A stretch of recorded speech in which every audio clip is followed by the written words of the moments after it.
every single retailer in the world must shop is IKEA. For a few reasons. First of all, any store that anyone goes to and spends 3 hours at and walks 1 mile has got to be a store that we look at. And when you go to IKEA, they have people that will follow you, and every time you stop, they want to know why you stopped. Think about it. Look at the signage that they have. Welcome to IKEA. Do we have a welcoming sign? Look at the use of signs. Every IKEA is independent of the other. They have a minimum of 4 full-time graphic designers developing different types of signs. It's okay to bring it back. Different way to handle a refund policy, isn't it? What about the services that you provide? There is nothing more frustrating for us to have a customer who we like and does business with us, and they go someplace else because they didn't know we did something. Shame on us. Not at IKEA. They let them know. And here's an educational sign. All right? The right size is the one too big. All right? The outer part should be wider and taller than the inner part. I have to tell you, I went to IKEA when they opened up near me. I'm in the store for 1 hour. I turned to my wife and I said, boy, we're getting great service. And she starts to laugh. I said, what's so funny? She said, we haven't talked to anybody yet. It's all from the signs that they do. Think about it. And they're even in the back room. I was in the back and I took some pictures that I shouldn't, so I'll go quickly over some of them. But they let people know as to how much business they're going to be doing to prepare themselves. And by the way, the next time you go into an IKEA, please go into the rug department. Because see, they don't have style numbers on any of their products. They give them all names. Names. In the rug department, every rug is named after a Danish city. This is the God's honest truth, I could not make it up. Named after a Danish city, you say why? Simple. Because IKEA is a Swedish company, and the Swedes love to walk on the Danes. But look at the signs they use for their employees as well. Staff Cafe. And then talk about celebrating their designers. And look at this store. Visual display. A gallery of American crafts. Just 2 quick points here. One, look, they have signs. And there's 2 things I love about, first of all, they're boring as hell, all right, because they're just white with black lettering, and he could have put a frame on it. But forgetting that part, at least the font is big enough for someone to read. I can't stand looking at these signs that said like a 12 or 14-point font. I go to, like, what do you want to do? Just sell to rich young people? You know, come on, make it big enough for people to read, and plus put it on a slant so it makes it easier. And this area here, like the area that we have here, look how they utilized it. Now, I'm sure everyone in this room has experienced the next thing that I'm about to say, where a customer comes in and goes, I love this store. You people are so nice. You get the nicest things. The next time they say that, you get your camera and you take a picture of them. And you write down the quote and you go to and you send it out and you have it framed. And you put it up there so that you have a whole gallery. All right, and get the best known people in town. Oh, I love the store because. And get a picture of them and put it up there. How about, you know, the other thing that fries me about this business, you have some people that are really creative and you make some beautiful things and things that you'd be proud of. How come you don't take pictures of them and say who made it, when you made it, and put it up top there? You get the spot, place to do it. He's utilizing it. Ooh. Oh, this is considered number 1, top 5 guidance centers in the United States. It's nope. I have it on the way. The point I'm making here, this one sign has sold more plants because the 10 top clean air plants. But one of the things that they do with their signage is they'll describe it. They say what it is. They make it a little easier. Obviously, different type of business. But here's one sign every store in this room must have. About gift cards. Do you realize the return that you get on a gift card? Only 88% of them are returned. Where are you going to get 12% of your money? Think about it. Why not promote it? Here's the story. There are 10,000 different wine stores in the United States. This person decided to reinvent the way wine is sold. How can he reinvent it? Because what he did, he has 8 new categories. One made it simple. Fizzy, those are sparkling wines, and it's fresh, soft, and luscious. Light, medium, full-bodied white. Then 3 categories of red, which are light, medium, full-bodied, juicy, smooth, and cake. And then sweet. Simple. And you go to the store, and you have all these signs. And here's the nice thing, little touch. See the little white boxes? He's given all these different wines nicknames to make it easier. Cabernet Sauvignon, they call it a racy rendezvous.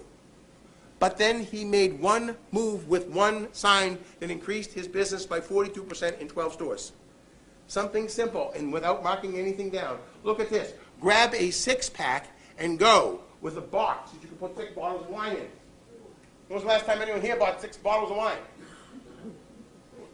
Think about it. Last time I did, I was 20 years old. I had a fake ID, and my wine of choice was Ripple. Are you going out and seeing these stores? If not, why not? I'm lucky because I do all these awards programs. So I get a chance. And all of a sudden, it makes for a wonderful conversation. So, next thing is what I call the why of the buy. Why do we buy what we buy? Another way of looking at it is what's called category management.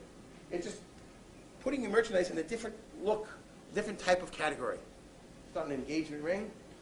You know, it's looking at merchandise from perhaps a customer's perspective, but it's more than that. It gives a higher purpose. So what are the categories? The first category is your destination merchandise. It might be merchandise or it might be a service.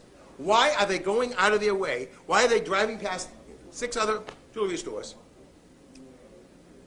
for you? And why are they stopping in your store? What's that destination? In my store, we sold mother of the bride dresses. Find a niche, you'll get rich. I didn't. It was not a bridal store. I didn't want to deal with brides who are an emotional cliff.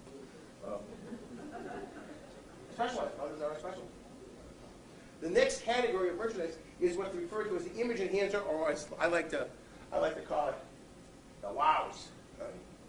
That wow merchandise. Wow, that's different. You have to realize, we learned something that most of us wanted to reject. And that's from Sears Roebuck, good, better, best.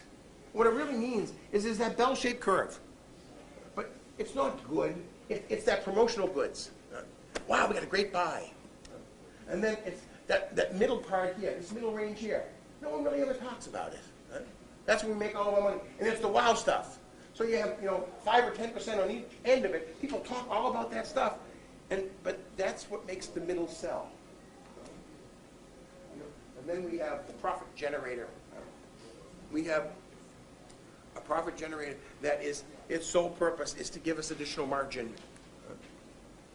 And we're looking at it, we're buying it specifically for that reason. A transaction builder, something if they buy one thing, they have to buy other things to go along with it. Might be gifts for ushers, or the classic one is paint. They can give away paint because they have to buy brushes and all that other stuff to go along with it. A traffic builder, something that will keep a customer in the store longer. It is not a low-priced item. It's something that will keep the customer in the store on a longer period of time. The basics, what's expected. There's certain things that they expect you to have. You don't have them? No. And then it's the turf protector. This is stuff that you don't necessarily want to carry, but you have to have it, because if you don't have it, they're not going to come into you. I used to work for the National Association of Truck Stop Owners. Very, very affluent people. What's the one product they don't want to sell? Diesel fuel. They don't make much money on it. You know what they make a ton of money on? Showers. All these computerized shower systems. They break these things out. It's just looking at things a little bit differently. Why are we buying it? Are we carrying it in having this category? All right. Quick survey. I'm going to ask the question. Just yell out the answers. Okay? Can anyone tell me the one thing that would aggravate you to such a point you'd never go back to the store again? You think of yourself as a customer. Never going back there again. All right. What was it? Just yell it out. What? Rude. Good. What? Indifference. They didn't care if you were there. What else? Keep going. No one was there to help you. What else? Boring. What else? Help. They were, aggressive, pushy. What else? No product information. They were dumber than dirt. What else? Anything. Anything. The way the store looks. Huh? The way the store looked. Sort of run down. Whatever. What else? Anything? Didn't feel comfortable. You didn't feel comfortable? Good. Anything else? Anything at all? Heard a story about them. What did you say? Heard a story about them. Who said overpriced? Who said it first? You did? Yeah. Oh, was there someone else that said it before you? Was she cheating? I just repeated it louder. Oh, you repeated it loud. I'm no second. Okay. Thank you. Thank you. Think about that. I said anything. How many times did I say anything? Come with it. I was dead meat if she opened her mouth first. Why didn't someone say price sooner? Because we don't shop. Yeah. But that's not, it doesn't make any difference what kind of group it is. I'll ask that question. You know, and yet, if I, as a retailer, what's about, it's price. We're going to be working with manufacturers. We're going to work on price. Price is only one tool. Only one tool in our arsenal. Right? Keystone pricing, that's dead. There are no formulas. You're the merchant. It is up to you to determine what the price is. Don't let anybody else tell you what it is. All right? My feeling is simple. If you live by price, you will die by price. I've been doing this too long. Don't believe me. Believe Harry. Harry Potter. Harry Potter at over $400 million at the movie theater at regular price, and every single person knew one thing. As soon as you cross that threshold, within 100 days, it's going to be marked down 98%. Think about it. You rent it for less than $1 now with Netflix. Have all your family over, your friends. And if they sold the excitement of the product. Last week I was at the Harry Potter ride at Universal. I waited 97 minutes with 3 kids. I love when Disney says it's the happiest place on earth. That's a lie. All right. 4 o'clock in the afternoon, nobody's happy there. All right. But it cost them $250 million to build it, $100 million to promote it. And they actually have people waiting because they can't limit people going into the stores, the gift stores, to shop. Whoa! That is cool. Right? Yeah. It's not about price. This next chain store, I'm going to offend someone here. I'm sorry, all right? I don't understand this company's reason for existence. It's a chain throughout the South, 170 some odd stores, the Bible Factory outlet.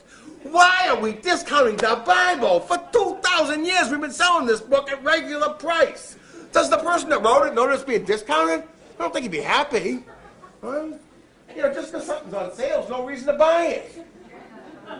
You know, the person that says, I am the cheapest in the county or the state, you are the biggest jerk in the county or the state. The only way you can differentiate yourself is price, and shame on you. These stupid kills, just not nearly enough. You know, my feelings are, let's look for ways to increase our margins by 20% as opposed to looking for ways to reduce them by 20%.